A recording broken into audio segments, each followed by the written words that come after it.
Ergaa Yohaannis erge isa duraa boqonnaa 1 sagalee jireenyaa. Waa'ee isa jalqabaa jalqabee ture sagalee jireenyaa sana isiniif hin caafna. Nuyi isa dhageenyeerra, ija keenyaan isa argineerra, ilaallees harka keenyaan isa qaqqabatneerra. Jireenyichi mul'ifameera, nuyi isa argineerra, isaafis dhugaan baana. Jireenya bara baraa isa abbaa bira ture nuttis mul'ifame kana isinitti himna. Isinis nu wajjin tokkummaa akka qabaattaniif isa argineef isa dhageenye sana isinitti himna. Tokkummaan keenya immoo abbaadhaa wajjin, ilma isaa Yesuus Kiristoosii wajjinis. Kana hundumaas gammachuun keenya guutuu akka ta'uuf isiniif hin caafna. Waaqayyo ifa ta'uusaa, Waaqayyo ifaa, dukkannis matumaa isa keessa hin jiru. Ergaan nuyi isarraa dhageenyee isinitti himnus isuma kana.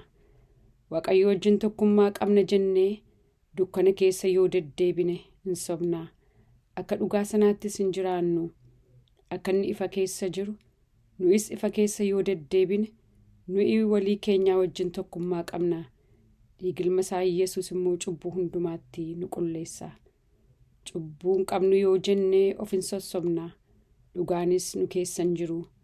Cubbuu keenya yoo isatti himanne, inni amanamaaf qajeelaa waan ta'eef cubbuu keenya nuuf hin dhiisa. Jal'ina keenya hundumaattis nu qulleessa. Nuyi cubbuu hin hojjenne yoo jenne immoo isa sobduu hin goona. Dubbiin isaas nu keessa hin jiru. Boqonnaa 2 Yesuus Kiristoos nama nuuf dhaabatu ta'uusaa. Yaa ijoollee koo, akka isin cubbuu hin hojjenneef kan isiniifan caafa. Namni tokkollee yoo cubbuu hojjete garuu nama nuuf dhaabatu abbaa biraa qabna. Innis Yesuus Kiristoos isa qajeelaadha. Inni furee cubbuu keenyaati. Cubbuu keenya duwwaafis miti, cubbuu guutummaa biyya lafaatiifis malee. Abboommii isaa eeguudhaan isa beekuu keenya hin hubanna. Namni ani isa beeka jedhe, abboommii isaa immoo hin eegne sobduudha. Dhugaanis isa keessa hin jiru. Namni dubbii isaa eegu Waaqayyoon dhuguma akka jaallatu fiixaan baasee hin agarsiisa. Kanaanis isatti jiraachuu keenya hin hubanna. Namni isatti nan jiraadha jedhu immoo karaa Yesuus Kiristoos irra adeemuun hin ta'aaf.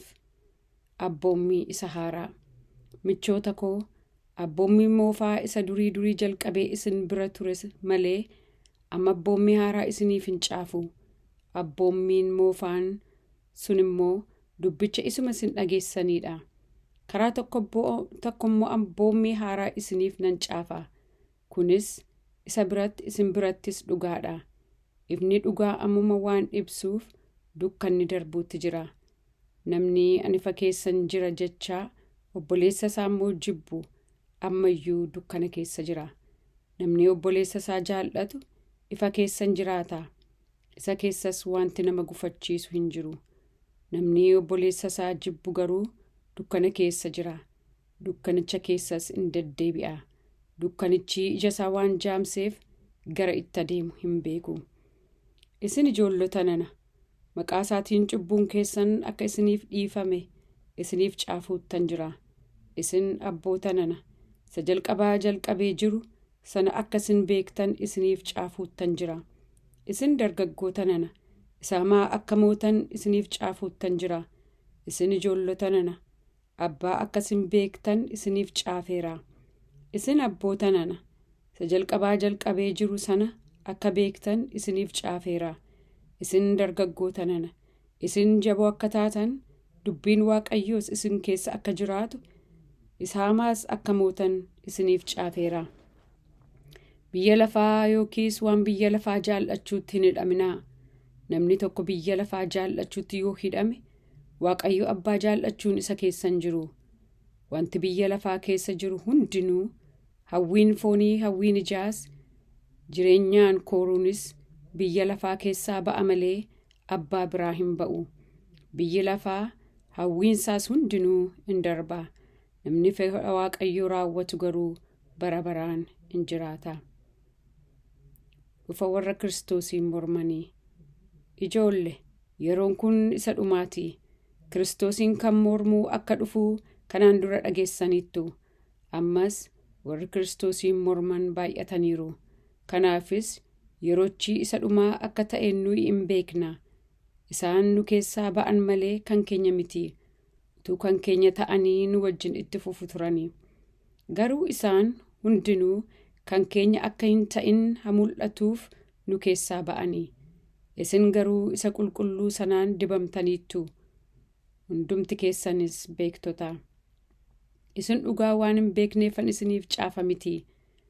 Waan isin isa beektaniif dhugaa keessas sobni tokkollee waan hin baafamneef isiniif caafa malee. Isuma Yesuus kun Kiristoos yookiis Masiicha ta'uusaa ganu malee sobduun eenyu ree? Mormituun Kiristoos inni Abbaaf Ilma ganu isa kana. Namni Ilmicha ganuu Abbichaa wajjin firooman qabu. Ilmicha amanachuusaa kan beeksisu immoo Abbichaa wajjinis firooma qaba. Wanti isin jalqabdanii dhageessan garaa keessan keessa haa jiraatu. Wanti isin jalqabdanii dhageessan garaa keessan keessa yoo jiraate, isinis Ilmichaaf Abbicha keessa hin jiraattu. Abdiin inni nu abdachiise isa kana. Innis jireenya bara baraati. Kanas waa'ee warra karaarraa isin kaachisuutti jiraniifan isiniif caafa. Dibatni isin isa biraa fudhattan garuu isin keessa hin jiraata. Inni waan isin barsiisuuf namni biraa isin barsiisuu hin barbaachisu. Hafuura isaa inni dibata jedhamee kun waa'ee waan hundumaa isin hin barsiisa. Barsiifni isaas dhugaadha. Sobnis keessan jiru.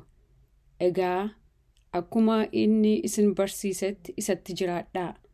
Ammas yaa ijoollee koo yeroo Kiristoos mul'atutti ija jabina akka qabaatnu malee guyyaa dhufa isaatti yeelloodhaan akka hin rifanneef isumatti jiraadhaa. Inni qajeelaa ta'uusaa erga beektanii namni waan qajeelaa hojjetu hundinuu immoo mucaa Waaqayyoo ta'uusaa hubachuu hin dandeessu. Boqonnaa 3. Ijoollee Waaqayyoo ta'uu. Abbaan jaalala guddaa attamii akka nu agarsiise mee ilaalaa. Jaalala kanaan nu ijoollee Waaqayyoo jedhamnee hin waamamna. Dhugumas nu ijoollee isaati. Biyyi lafaa immoo Waaqayyoon waan hin beekneef nu hin beeku. Michoota koo, nuyi amma ijoollee Waaqayyooti. Isa booddee immoo maal ta'uuf akka jirru mul'ataa miti. Haa ta'uyyuu malee yommuu inni mul'atu inni akka jirutti isa arguuf waan jirruuf akkasaa akka taanu hin beekna. Akka kanatti kan isa abdatu hundinuu akkuma isa qulqulluu sanaatti of hin qulqulleessa. Cubbuu kan hojjetu hundinuu seera malee hin jiraata. Cubbuunis seera malee jiraachuudha. Kiristoos cubbuu balleessuuf akka mul'ate hin beektu. Inni garuu cubbuu hin qabu. Egaa namni isatti qabamee jiraatu hundinuu cubbuu hin hojjetu. Namni cubbuu hojjetu hundinuu garuu isa hin argine, isa hin beeknes. Yaa ijoollee koo, humtinuu karaarraa isin hin kaachisin. Inni sun qajeelaa akka ta'e namni waan qajeelaa hojjetu qajeelaadha. Seexanni jalqabee cubbuu waan hojjeteef namni cubbuu hojjetu kan seexanaati. Ilmi Waaqayyoo immoo hojii seexanaa diiguudhaaf mul'ate. Namni mucaa Waaqayyoo ta'e hundinuu sanyii Waaqayyoo waan ta'eef cubbuutti qabamee hin jiraatu. Mucaa Waaqayyoo waan ta'eefis cubbuutti qabamee jiraachuu hin danda'u. Namni waan qajeelaa hin hojjenne, obboleessa isaa hin jaallannes hundinuu kan Waaqayyoo miti. Ijoolleen Waaqayyoo fi ijoolleen seexanaas kanaan hin beekamu. Wal jaallachuu. Ergichi isin jalqabdanii dhageessan wal jaallachuun nuuf hin ta'a isa jedhuudha. Akka Qaayin ta'uun hin ta'u. Inni kan isa hamaa sanaa ture. Obboleessa isaas in ajjeese. Sababii maaliitiif immoo ajjeese? Hojiin ofiisaa hamaa ta'ee, hojiin obboleessa isaa qajeelaa waan ta'eef isa ajjeese. Obboloota koo, namootni biyya lafaa yoo isin jibban hin dinqifatinaa. Nuyi obboloota waan jaallannuuf du'a keessaa gara jireenyaatti akka darbine beekna. Namni nama hin jaallanne immoo du'a keessatti hafa. Obboleessa isaa kan jibbu hundinuu nama ajjeeseedha. Namni nama ajjeesee abdii jireenya bara baraa of keessaa akka hin qabne isiniyyuu hin beektu. Kiristoos lubbuu isaa nuuf kennuu isaatiin jaalalli maal akka ta'e hubanneerra. Egaa nus immoo lubbuu keenya obbolootaaf kennuun nuuf hin ta'a. namni biyya lafaa kanarratti waan ittiin jiraatu qabu dhaba obboleessa isaatii argee yoo garaa itti jabaate jaalalli Waaqayyoo attamitti isa keessa jiraata ree? Yaa ijoollee koo, kottaa dubbiidhaaf afaaniin utuu hin ta'in hojiidhaaf garaa dhugaadhaan hin jaallatna. Fuula Waaqayyoo duratti ija jabina qabaachuu. Nuyi kan dhugaa ta'uu keenya kanaan hubachuuf jirra. Fuula Waaqayyoo durattis garaa keenya calluma hin jechisiifna. Garaan keenya yeroo nutti faradu immoo Waaqayyo garaa keenya irra caalaa waan hundumaa akka hubatu hin beekna. Yaa michoota koo, garaan keenya yeroo nutti hin faradnes Waaqayyo duratti ija jabina qabna. Nuyi waanuma isa kadhannu isa biraa hin fudhanna. Abboommota isaa hin eegnaa. Waan isa gammachiisus hin hojjenna. Abboommiin isaa kunis maqaa ilma koo Yesuus Kiristoositti amanaa. Akka abboommii inni kennettis walii keessan jaalladhaa nuun jedha. Namni abboommota isaa eegu isa keessan jiraata. Innis namicha keessa in jiraata. Hafuura inni nuuf kenneenis nu keessa jiraachuu isaa hin hubatna. Boqonnaa 4. Hafuura dhugaaf hafuura sobaa. Michoota koo, warra hafuuraan dubbatnaa jedhan hundumaa hin amaninaa. Waaqayyo biraa yoo ta'an hafuurota isaan ittiin dubbatan qoraatii ilaalaa malee raajotni sobduun baay'een gara biyya lafaatti ba'aniiru. Hafuurri Yesuus Kiristoos fooniin dhufuusaa amanatee beeksisu hundinuu kan Waaqayyooti. Kanaanis hafuura Waaqayyoo ta'uusaa hin hubattu. Hafuurri akka kanatti Yesuusiin amanatee hin beeksifne hundinuu garuu kan Waaqayyoo miti. Inni kun hafuura isa Kiristoosiin mormu. Isa isin akka inni dhufu dhageessanidha. Inni ammuma biyya lafaa keessa jira. Ijoollee koo, isin kan Waaqayyooti. Raajota sobduu sanas mootaniittu. Hafuura isa biyya lafaa keessa jiru sanarra isa isin keessa jirutu caala'oo. Isaan kan biyya lafaati. Kanaafis isa biyya lafaa hin dubbatu. Biyyi lafaas isaan. Nuyi kan Waaqayyooti. Namni Waaqayyoon beekus nu dhaggeeffata. Inni kan Waaqayyoo hin ta'in immoo nu dhaggeeffatu. Kanaan hafuura dhugaa hafuura sobaatti gargar baafne hin hubanna. Waaqayyo jaalala ta'uusaa. Michoota koo, jaalalli kan Waaqayyoo waan ta'eef kottaa wal jaallanna. Namni jaallatu hundinuu mucaa Waaqayyooti. Waaqayyoonis in beeka. Waaqayyo jaalala waan ta'eef namni hin jaallatin Waaqayyoon hin beekne. Waaqayyoo akka nuyi isaan jireenya argatnuuf tokkicha ilma isaa gara biyya lafaatti erge. Kanaan jaalalli Waaqayyoo ni gidduutti mul'ate. Nuyi Waaqayyoon hin jaallatne, inni garuu nu jaallate. Ilma isaas cubbuu keenyaaf furee ta'uuf nuuf erge. Jaalala jechuun isa kana. Michoota koo, Waaqayyo akkana erga nu jaallatee nus immoo wal jaallachuun hin ta'a. Namni tokkollee Waaqayyoon takkaa hin argine. Yoo wal jaallanne Waaqayyoo nu keessan jiraata. Jaalalli inni ittiin nu jaallatus nu keessatti fiixaan ba'uusaati. Inni hafuura ofii isaatiirraa waan nu kenneef nu isa keessa, innis nu keessa akka jiraatu hin hubanna. Abbaan ilma isaa fayyisaa biyya lafaa godhee akka erge nuyi argineerra. Dhugaas hin baana. Namni Yesuus ilma Waaqayyoo ta'uusaa amane yoo beeksise Waaqayyo isa keessa, innis Waaqayyo keessa hin jiraata. Nuyis jaalala Waaqayyo nuuf qabu hubanneerra. Amanneerras. Waaqayyo jaalala. Namni jaalalatti qabamee jiraatus Waaqayyo keessa hin jiraata. Waaqayyos isa keessa hin jiraata. Biyya lafaa kana keessatti akkuma Kiristoos jiraatetti jiraachuu keenyaan guyyaa firdiif ija jabina qabna. Kanaan jaalalli Waaqayyoo nu biratti fiixaan ba'uusaati. Jaalala keessa sodaan hin jiru. Jaalalli inni iddoo ga'ee sodaa gadi baasee hin gata. Sodaan adabatti hidhamee waan jiruuf namni sodaatu jaalalli isaa iddoo hin geenye. Inni duraan dursee waan nu jaallateef nus kottaa hin jaallanna. Namni Waaqayyoon nan jaalladha jedhee obboleessa isaa immoo yoo jibbe inni sobduudha. Obboleessa isaa isa argee kan hin jaallanne Waaqayyoon isa hin argin jaallachuu hin danda'u. Egaa namni Waaqayyoon jaallatu obboleessa isaa immoo akka jaallatuuf abboommii kana isa biraa argatneera. Boqonnaa 5 Amantiidhaan biyya lafaa mo'uu. Yesuus kun Masiihicha ta'uusaa namni amanu hundinuu mucaa Waaqayyooti. Isa dhalchee sana namni jaallatu, isa dhabbichatti dhalate sana immoo hin jaallata. Waaqayyoon yemmuu jaallannu, abboommii isaas yemmuu goonu, ijoollee Waaqayyoo jaallachuu keenya hin hubanna. Waaqayyoon jaallachuu jechuunis abboommota isaa eeguudha. Abboommotni isaa immoo ba'aa ulfaatoo miti. Sababii namni mucaa Waaqayyoo ta'e hundinuu biyya lafaa mo'uuf ba'aa ulfaatoo ittiin ta'anii. Humni ittiin biyya lafaa mo'amu kunis amantii keenya. Eenyutu biyya lafaa mo'uu danda'a? Yesuus ilma Waaqayyoo ta'uusaa nama amanu duwwaatu biyya lafaa mo'uu danda'a. Warra Yesuus Kiristoosiif dhugaa ba'an. Inni bishaaniin cuuphame dhiiga isaa dhangalaasuuf dhufe isa kana. Innis Yesuus Kiristoos, inni bishaan duwwaadhaan miti, bishaaniif dhiigaan dhufe malee. Hafuurri qulqulluun kana dhugaa hin ba'a. Hafuurichi dhugaadha. Dhuga baatuu sadiitu jira. Isaan kunis hafuuricha, bishaanicha, dhiigicha. Sadanuus sagalee tokkoon dhugaa hin ba'u.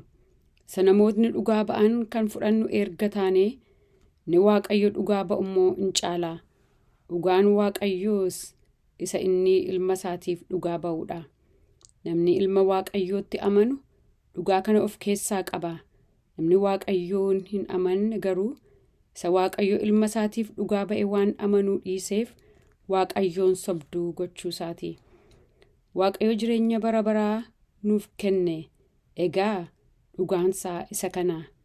Jireenyi bara baraa kunis ilma isaa keessatti argama. Namni ilma Waaqayyoo qabaatu jireenyicha qaba. Namni ilma Waaqayyoo hin qabaanne jireenyicha hin qabu. Jireenya bara baraaf du'a bara baraa gargar baasu. Isin warri maqaa ilma Waaqayyootti amantan jireenya bara baraa qabaachuu keessan akka beektaniifan kana hundumaa isiniif caafe. Akka fedha isaatti yoo isa kadhanne inni nuuf hin dhaga'a. Akka kanatti isa hin amananna. Kadhata keenya akka inni nuuf dhaga'u yoo beekne waan kadhannee akka isa biraa argannus hin beekna. Namni tokko obboleessa isaa cubbuu du'a bara baraatti isa hin geessine utuu hojjetuu yoo arge haa kadhatuuf. Waaqayyo jireenya isaaf hin kenna. Kunis warra cubbuu du'a bara baraatti isaan hin geessine hojjetan duwwaadhaaf ta'a. Cubbuun du'a bara baraatti nama geessu jira. Namni isa kanaaf haa kadhatu jechuu koo miti. Seera malee jiraachuun hundinuu cubbuudha. Garuu cubbuun du'a bara baraatti nama hin geessine jira. Namni mucaa Waaqayyoo ta'e cubbuutti qabamee akka hin jiraanne hin beekna. Ilmi Waaqayyoo isa hin eega. Inni hamaanis isa hin tuqu. Nu kan Waaqayyoo akka taane guutummaan biyya lafaa immoo harka isa hamaa jalaa akka jiru hin beekna. Ilmi Waaqayyoo dhufee isa dhugaa sana baruudhaaf hubannaa akka nuuf kenne nuyi hin beekna. Nuyi isa dhugaa sana keessa ilma isaa Yesuus Kiristoos keessas hin jiraanna. Waaqayyo inni dhugaan jireenyi bara baraas isa kana. Yaa ijoollee koo waaqayyoolii tolfamoorraa of eeggadhaa. Ergaa Yohaannis erge isa lammaffaa ittiin lixa. Ana isa maanguddicha biraa. Haga'u gara haadha warraa ishee fo'amteef gara ijoollee ishee warra an dhugaadhaan jaalladhu. Ana qophaa miti. Warri dhugaa hubatan hundinuu isin hin jaallatu malee. Jaalalli kunis dhugicha inni nu keessatti hafee jiru bara baraan waan nu bira jiraatuuf. Ayyaanni, araarri nagaanis Waaqayyo Abbaa biraa, Yesuus Kiristoos ilma isaa biraas dhugaatti jaalalattis nu wajjin haa ta'u. Dhugaaf jaalala.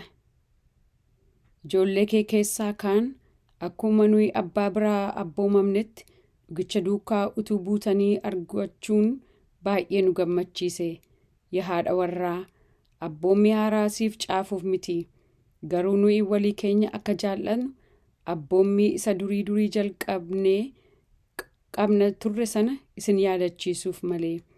Jaalala jechuun akka abboommii Waaqayyootti jiraachuudha.